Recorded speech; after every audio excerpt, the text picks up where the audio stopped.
So, we mentioned that we light the candles from Shkiyat HaChama, when the sun goes down, till Tzedek Kochavim. This is when the buffer, when we're supposed to start lighting the candles.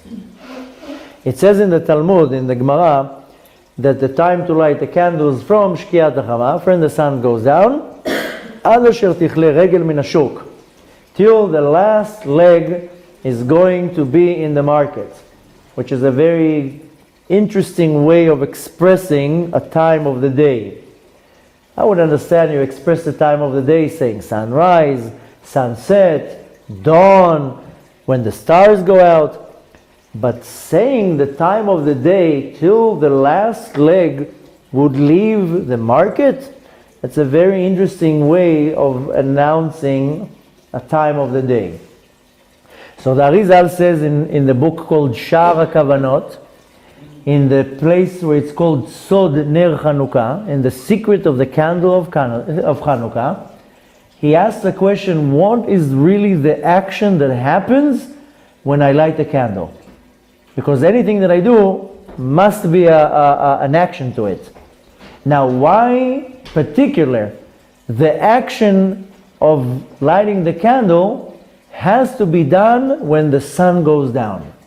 Why didn't our sages decide that the candle should be lit, like Kriyat Shema Lamita, Kriyat Shema in the morning has to be from Alot HaShachar, from dawn, till a certain hour?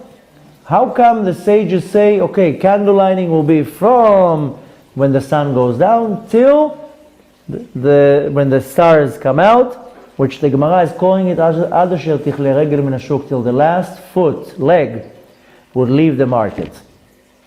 So the Arizal explains, very specific. Every day, exactly at the time when the sun goes down, this is called Shkiyat HaChama, except Shabbat and Yom Tov. At the time of Shkiyat HaChama, when the sun goes down, there's a special godly revelation. This is called He'ara Elokit, a certain shine, a certain godly revelation that happens exactly at that time.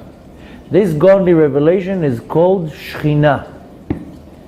Now, another way of calling it is Malchut de Atzilut, is the lowest level of all the Sfirot, but in the world of Atzilut. This is two ways of how the time, this godly revelation, is called. Either it's referred to as Shechina, or either it's referred to as Malchut de Atzilut.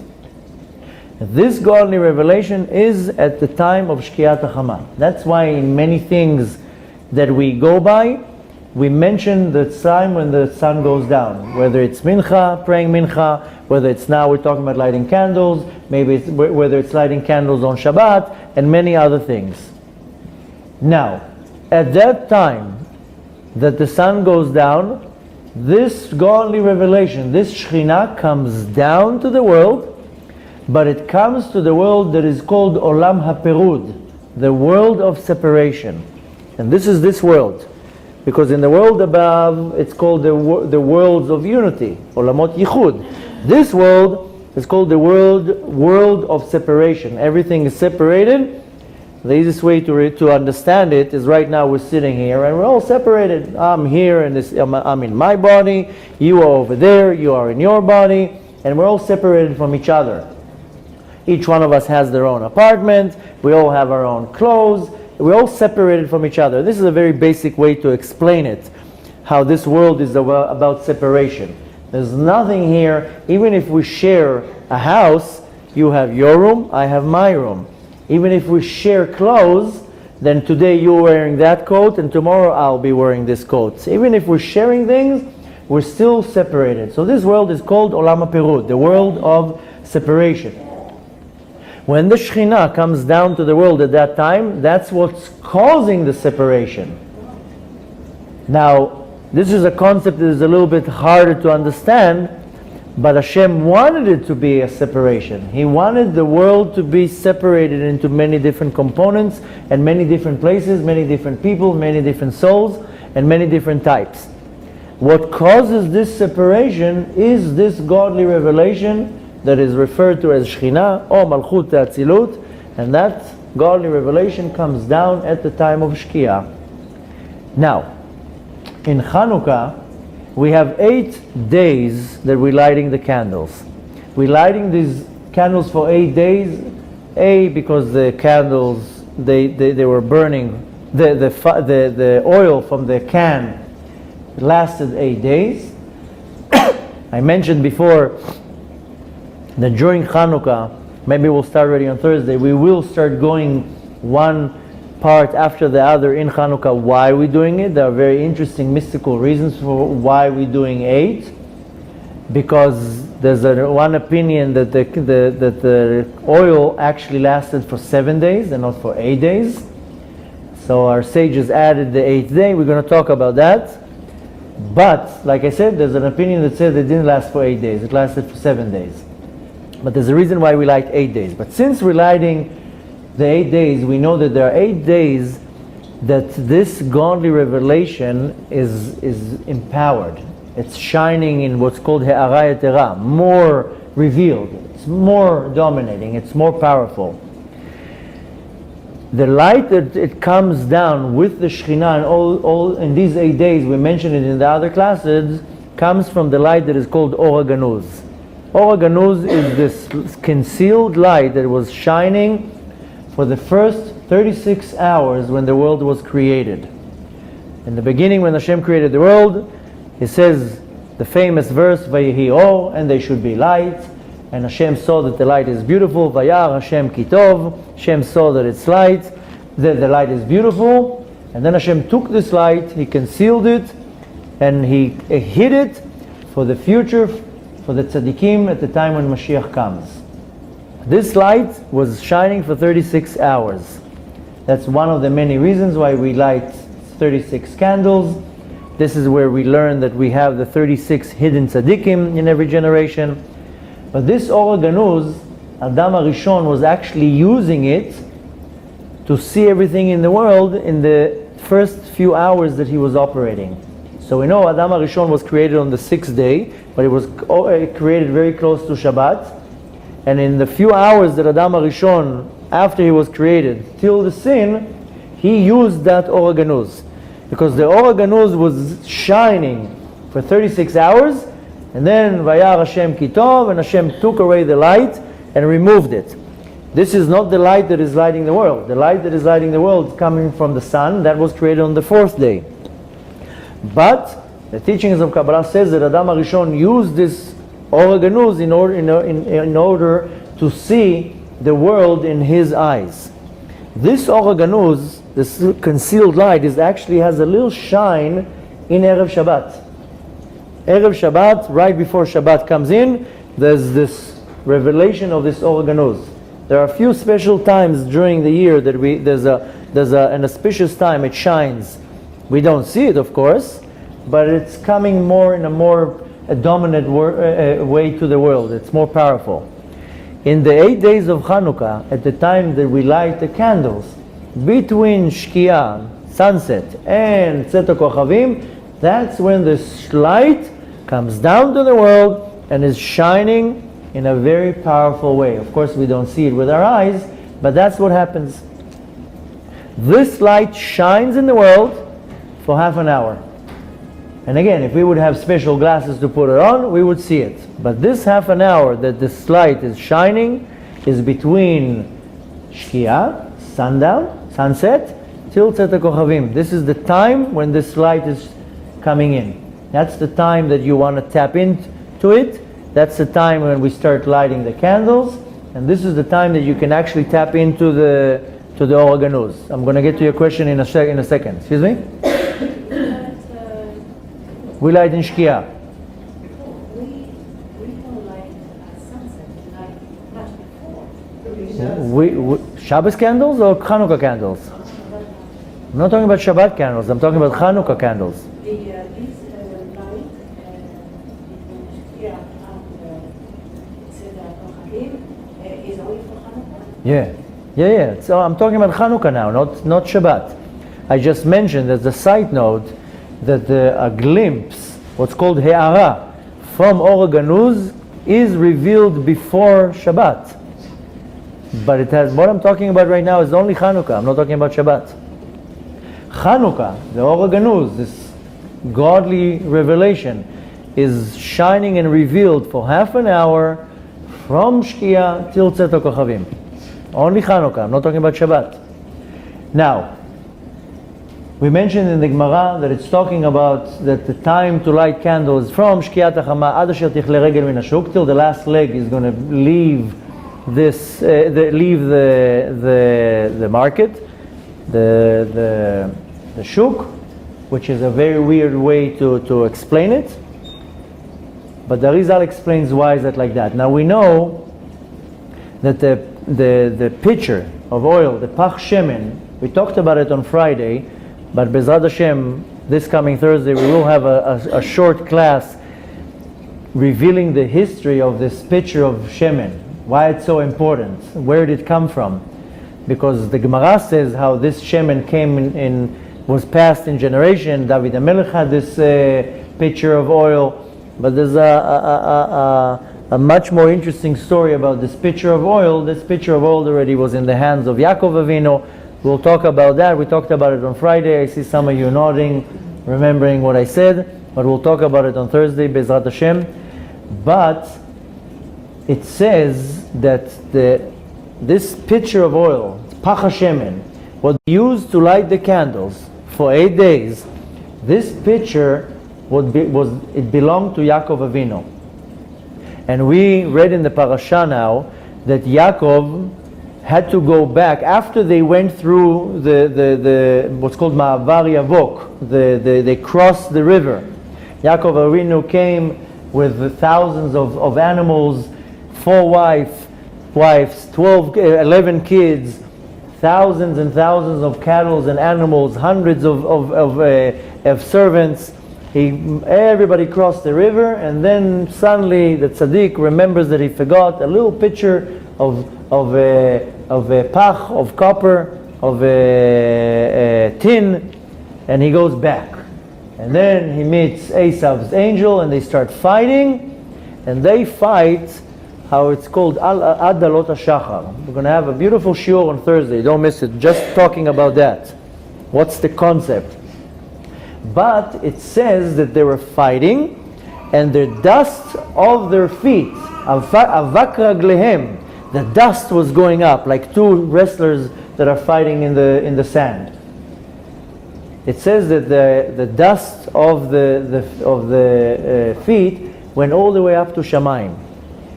That's why it says avak raglehem, the regel. Again, it's talking about the same a part of the foot that is called regel. Regel is a foot. Now, what is this foot?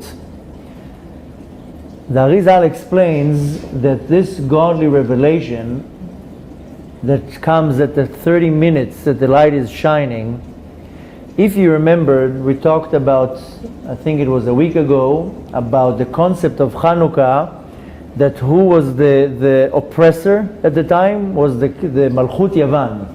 The country was Yavan. Yavan is Greece. And we explained and we went through how each letter, the Yud, the Vav, and the Nun, what they represent. I don't know if you were here. If you're not, go online and you'll see it. It was a very beautiful class. But I mentioned how the letters, every word in Hebrew is precise. Greece, you might say it in English, but in Hebrew, Yavan, there's a meaning behind the word Yavan. If you look at the letters, how it's written, it's Yud, Vav, and Nun. Go back to the video and you'll see it. We talked about the Yud corresponds to the Chokhmah, and the Vav is the Midot, and the Nun, Sofit, I mentioned how the Nun goes underneath the line. If you're looking at the line, then the letters are all in the lines. There are some letters that they go above the line, and some letters go underneath the line. For example, Lamed, it goes above the line. But Nun Sofit, Chav Sofit, Kuf, and a few more, they go under the line. That's what I mean, under the line. So the Nun goes under the line, which basically the Nun goes into what's called Mitachat le'asarat Tfachim. The Shekhinah, the godly revelation, never went down Mitachat asarat Tfachim, under 10 Tfachim. That's why when the Lubavitcher Rebbe always used to talk about the redemption, he always added the sentence by saying, mitachat la'asara tfachim. If you follow the teachings of the Lubavitcher Rebbe, you'll see that constantly he's talking about that the godly revelation should be underneath, below 10 tfachim. Why? Because the Shekhinah, the godly revelation, never came down to the world, mitachat la'asara tfachim. When Mashiach is going to come very soon, it will go mitachat la'asara tfachim. That's a mystical, one of the many mystical reasons why we spoke about in the class before, why the Menora, the Chanukiah, has to be above 3 tfachim and below 10 tfachim, because this is where the Shekhinah doesn't go to. This is where the Nun, the letter Nun, goes down underneath the line. This letter Nun represents the souls that go into the Klippah.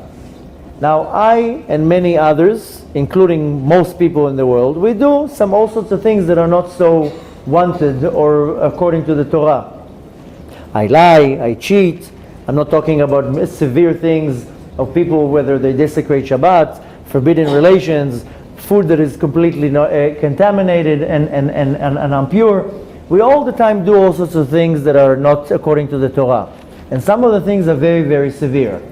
For example, something as simple as lying or lashon hara, slandering. This is a very severe sin. And a lot of people, whether they do it deliberately or not, they desecrate Shabbat. Or many other things. When I, chas v'shalom, do something like that, what I do is I take my neshama, my soul, and I put it into the klippah. I lower it from the level where it's from. When I do a mitzvah, I elevate myself to a higher level. But unfortunately, when I do something that is not good, I take my neshama and I place it in the klippot, into the world of separation. I take it completely away. Now, the world of separation is called also Reshut HaRabim. In Halacha, in the oral law, there's different domains. One domain is called Reshut HaRabim, the public domain, which today in our days we don't really have a Reshut HaRabim, because the Reshut HaRabim has to be 30 amma wide, and at least 600,000 people has to cross through it every day. This is according to Halacha Reshut HaRabim. That's why, for example, when they come in big cities to make a ruv, they have a problem, because they need a Reshut HaRabim. That's why, for example, in the city of Los Angeles, the eruv there is around the highways. In Los Angeles, there's a loop of highways, so they really have a Reshut HaRabim, because it's wide, and they have more than 600,000 people crossing it every day. So the eruv in Los Angeles is around the highways. But we're not going into the halacha right now. In halacha, there are different domains: Reshut HaRabim, Reshut HaYachid. Reshut HaYachid is a personal domain, like my own home. Reshut HaRabim is a public domain. In halachot in Shabbat, we're going to learn very soon when we start learning all the halachot Shabbat, what does it mean moving from domain to domain. But if you're looking at the mystical part of this explanation, Reshut HaRabim, the public domain, is this world, because it's the world of separation. Everything is separated here. It belongs to everybody. But Reshut HaYachid, a personal domain, this is the world above, because this is the domain of the Kadosh Baruch Hu. Hashem Echad or Shmo Echad. There's only one. There's a unity in Shamayim. This is called Reshut HaYachid. Now, why is the Gemara saying Ad asher tichle regel min hashuk?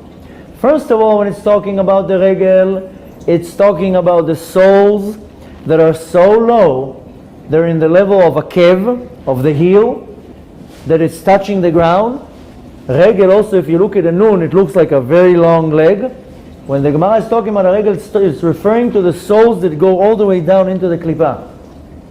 But when it's talking dafka about the shuk is a market. That's Reshut HaRabim. It's a public domain.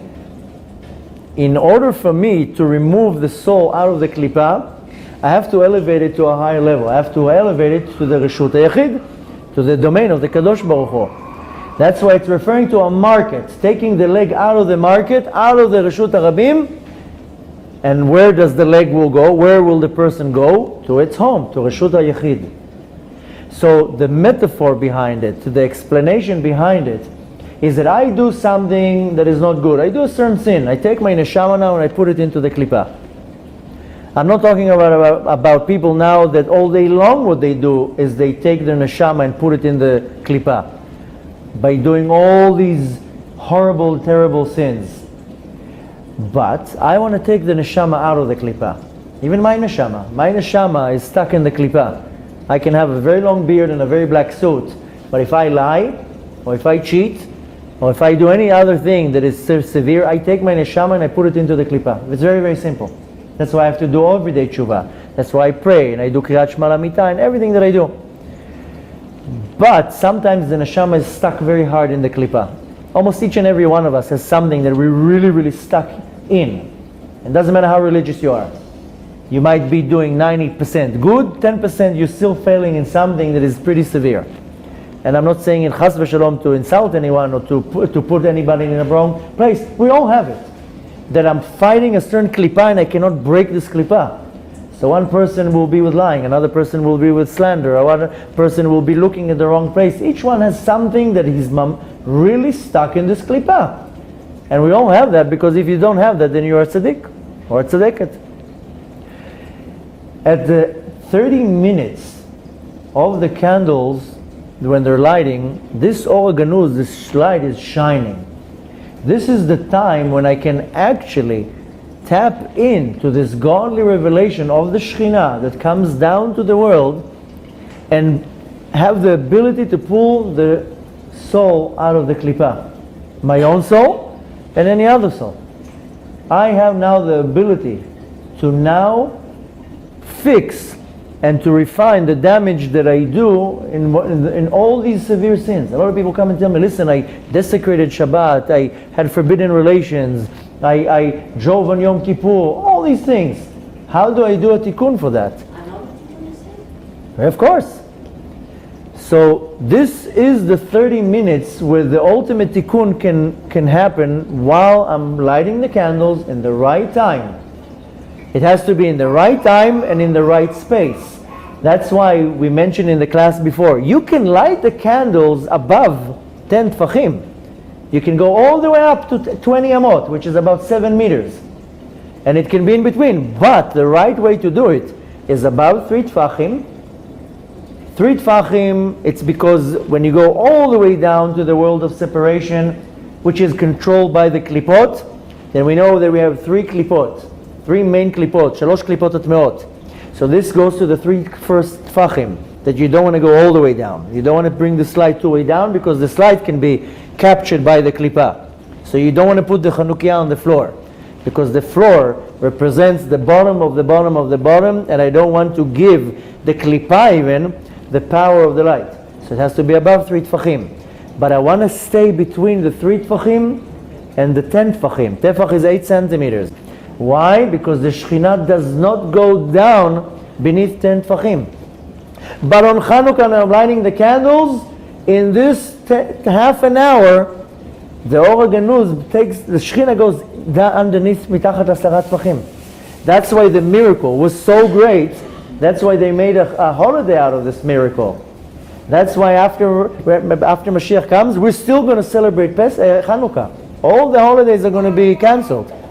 So this is an auspicious time for me to focus, to center my focus, to meditate. I have the ability to pull my own klipa, my own neshama out of the klipa. So much more so if I invite people to my candle. So much more so if I pray to a certain individual. I have a very, very powerful, auspicious time to do a tikkun, to fix my severe sins in my past, and to help another person. Bezrat Hashem, next year we're going to talk about a few things that we want to do while I'm sitting in front of the candles. It's not the time, like I mentioned before, to eat donuts and to check your WhatsApps. Rather, you want to sit and concentrate on what's going on for this half an hour. And this is the half an hour that we can tap into this godly light that will be revealed at the time when Mashiach comes. That if I actually do my right peula, my right action, we have an auspicious time to bring the redemption. If enough Jews would light candles at the right time, that's why you see that the Chabad movement, they're lighting candles everywhere in public, that the more Jews will be part of it. It's a big mitzvah to grab people out of the street. Come, join us, just say amen, look at the candles in 5 minutes. So more Jews will be part of it, because this is the auspicious time to hasten the redemption. So Bezrat Hashem, when we're lighting next week the menorah, you got to concentrate that first of all you're lighting it at the time of sunset. You want to make sure that it's lighting in the time between sunset and Tzet HaKochavim, and it has to light, like we said in the class before, half an hour after that. Bezrat Hashem, we should see this godly light, this Or HaGanuz shining in Beit HaMikdash very soon. Bezrat Hashem, we'll see it this Chanukah.